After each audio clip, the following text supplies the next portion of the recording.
उनके बाल मुड़ते हैं, घुटने पे बैठाकर नाक से पैर पर नाक रगड़ते हैं और मूत्र से छिड़काव करके इनको पवित्र करते हैं, केवल इसलिए क्योंकि ये पिछड़े समाज के हैं। आप सोचिए पिछड़ा समाज होना कितना बड़ा गुनाह है इस प्रदेश में, इस देश में।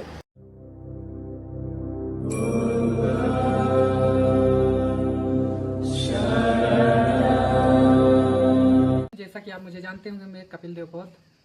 साथियों, आज मेरे साथ एक घटना घटी सोशल मीडिया पे। हालांकि जो अभी वीडियो सबसे ज़्यादा तेज़ी से वायरल हो रहा है, वही वीडियो में देख रहा था यादव का, जो जिसमें यादव का सर मुंडवा देते हैं और उसका पेशाब से छिड़काव करते हैं, महिला के पेशाब से जो उनका अपमान हुआ, उसी का मैं वीडियो देख रहा था। तो जिनके होटल पे मैं बैठा हुआ था, साथियों मैं आपको बता दूं, जिसके होटल पे मैं बैठा था वो भी एक व्यक्ति यादव ही था, और उसके बाजू वाला जो दुकान था शायद वो ब्राह्मण था, क्योंकि मैंने उसका नाम नहीं पूछा, लेकिन उसकी चुटिया जो थी लंबी थी और उस चुटिया में उसने गांठ लगा रखी थी, तो ऐसा मुझे लग रहा था कि वो ब्राह्मण था। तो उससे ऐसा ही हुआ। तो वो जो यादव समाज का वो जो व्यक्ति था, उसने मुझसे कहा कि क्यों भाई, ये वीडियो जो आप देख रहे हो इसमें गलत किया ना ब्राह्मणों ने, उनको ऐसा नहीं करना चाहिए। तो मैंने इससे ये कहा कि नहीं, उसने बिल्कुल सही किया, क्योंकि ज्ञान बांटने का अधिकार केवल ब्राह्मणों को है। हिंदू संस्कृति में या फिर मनुस्मृति में ऐसा लिखा है। वो लोगों ने कोई गलत नहीं किया, अपने धर्म ग्रंथ का उन्होंने सिर्फ पालन किया है और इसमें उन्होंने कोई गलती नहीं की है। गलती उसने की, जो यादव समाज का व्यक्ति था, उसको, जबकि उसका धर्म शास्त्र जिसका वो बखान करता है, जिसके प्रति वो श्रद्धा व्यक्त करता है और अपने ही समाज को उसके तरफ खींचने का काम करता है, जबकि उसी धर्म शास्त्र में उसको लताड़ा गया है, फिर भी वो व्यक्ति कथा बाजता है और अपने समाज को सिखाने का काम करता है, जबकि ये सारी बातें सिर्फ ब्राह्मणों को ही लागू है। तो उस भाई ने मुझसे ये कहा कि क्यों, ज्ञान बांटना तो कोई भी बांट सकता है, चाहे वो एससी हो, एसटी हो, ओबीसी हो या कोई शूद्र हो, कोई भी ज्ञान बांट सकता है। लेकिन जिस धर्म को वो बांटने की कोशिश कर रहा है, शायद उसको ये इस चीज़ के बारे में पता ही नहीं है। डॉक्टर भीमराव अंबेडकर ने ही मनुस्मृति जलाई थी, जबकि उस मनुस्मृति में जो भी लिखा है कि जैसे कि आप देख सकते हैं स्वयं, एक शूद्र शिक्षा प्राप्त करने के लिए अयोग्य है, ऊपरी वर्ण शूद्र को शिक्षा या सलाह न दें।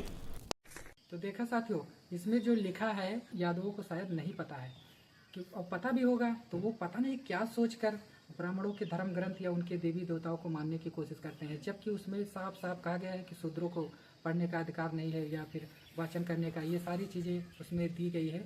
लेकिन मेरे कहने के हिसाब से ब्राह्मणों ने बिल्कुल सही किया, क्योंकि अक्सर आपको देखने को मिलता होगा कि जब कहीं भी देखो तो यादव समाज अक्सर धर्म और कर्म कांड में अक्सर रहेगा हमेशा। तो साथियों, इतना ही था इधर का।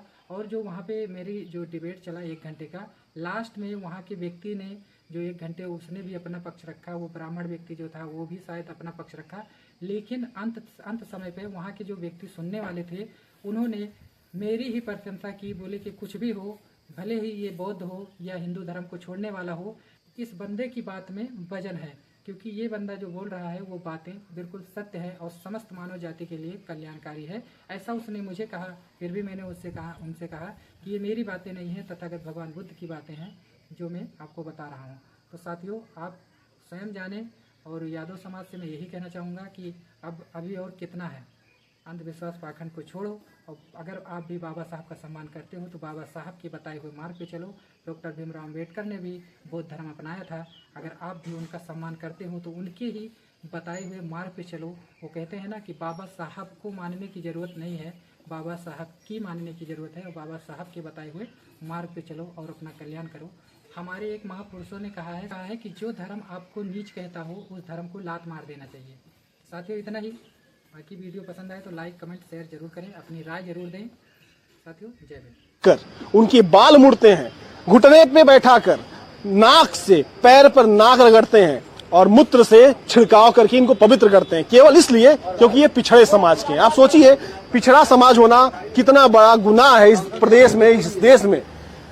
मेरा गांव पूरा ब्राह्मणों का 103 घर है, 103 घर ब्राह्मणों के, और यादव कथा कहेगा।